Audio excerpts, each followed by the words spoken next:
I'm Haley B. Miller, and this is Ohio Politics Explained, a podcast where you give us 15 minutes and we give you all the news you need to sound smart and impress your friends. Welcome back to Ohio Politics Explained. Today, we'll break down the Ohio House budget that passed this week and what happens next. We'll also discuss a key endorsement for Senator Jon Husted and a proposal to ban China and Russia from buying land in Ohio. Back in the studio today is Jesse Balmer. Happy Budget Week. Happy Budget Week.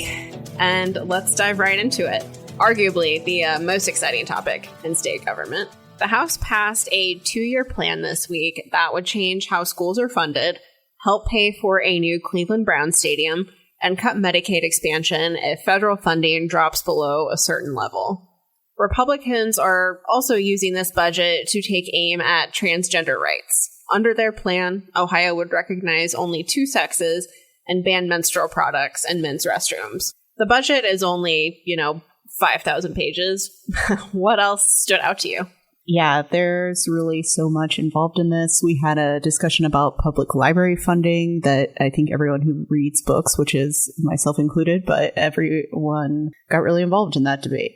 So that was one thing. Medicaid, they looked at, like you mentioned, if the federal funding drops below 90% for the expansion population, that there would be a trigger that basically cuts off that money. Democrats are really concerned about that, saying that they should be able to vote when the time comes, if the time comes where the federal government cuts off some of that spending. There's also charter school. There are tax credits if you give donations to these anti-abortion pregnancy centers. So the list goes on and on. It really does. And one of the biggest pieces of the budget is the school funding.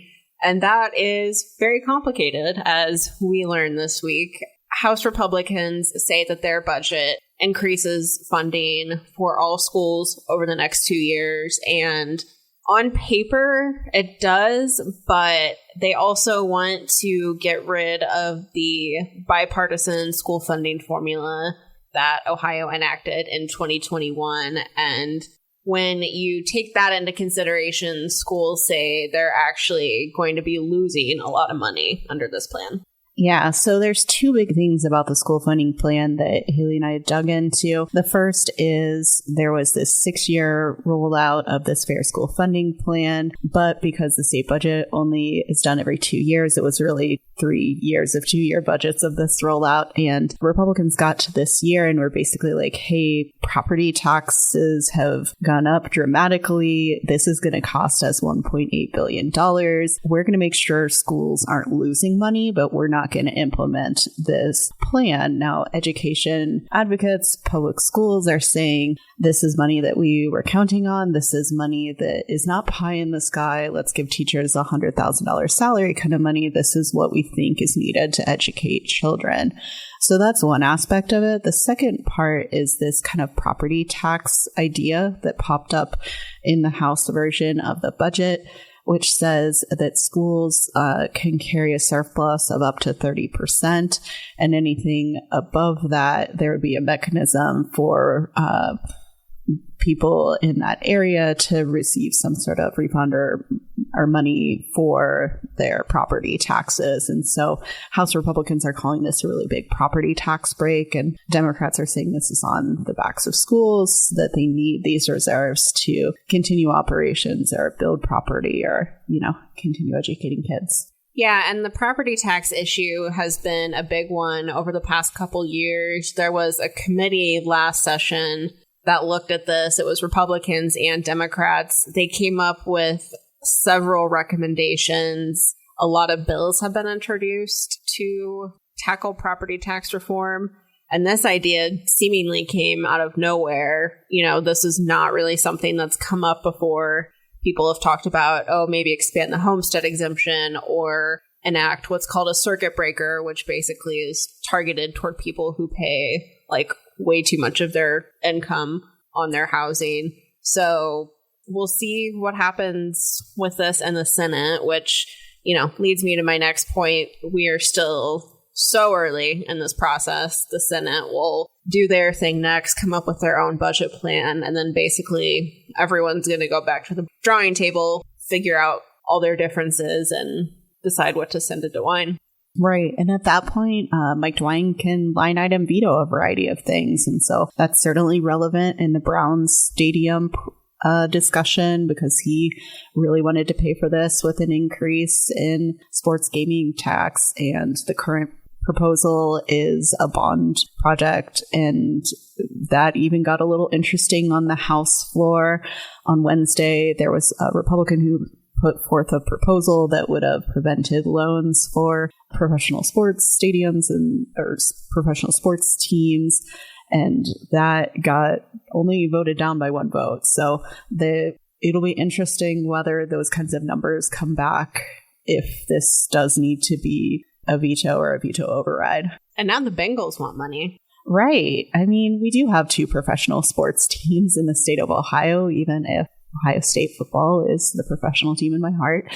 So we'll see. The Bengals really came out on Thursday and said they wanted $350 million for upgrades to Paycor Stadium. There wasn't a clear funding mechanism for that so far, but the House Finance Chair referenced some expansion of gaming. So that wasn't really clear in the budget that was passed on Wednesday, but we could see some of that fleshed out as we go forward.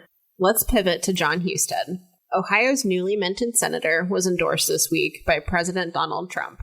As a reminder, Husted has to run next year to keep the seat that Governor Mike DeWine appointed him to in January. What did Trump say about Husted? Yeah, so Trump came out and said that Husted was delivering big wins, all caps, for America, and that he was someone who could count on and was going to put America first. So really, his full and total endorsement. This makes 2 key endorsements that Trump has made recently, obviously Husted and then Vivek Ramaswamy for Ohio governor. Yeah, it's interesting to see him doing this so quickly. I think Trump and his allies are really trying to clear the field for next year's elections. They don't want to see any messy Republican primaries. They may not get their wish with the governor's race, but I think the Husted endorsement sent a pretty clear signal that this is their guy. No one try to get in and mess this up. We have to have enough resources to take on whichever Democrat decides to run in 2026, which is still TBD. Could be Sherrod Brown, could be Tim Ryan, could be someone else we haven't thought of. Right. And it's an important endorsement for any Republican, but certainly an important endorsement for Jon Husted. I think sometimes there's a temptation to paint lieutenant governors with the same brush as governors, and Mike DeWine isn't beloved among the MAGA contingent in Ohio. And so being able to separate Jon Husted a little bit from Mike DeWine and kind of take the benefits of being DeWine's number 2 and then be able to say, I'm also a Trump Republican. Yeah, for sure. Our final topic is a bill that would prohibit Russia and China from buying land in Ohio. Lawmakers want to ban businesses and people from countries that are considered foreign adversaries from buying land within 25 miles of an Ohio military base or critical infrastructure. That could be anything from railroads to telephone poles. What is the thought process behind this?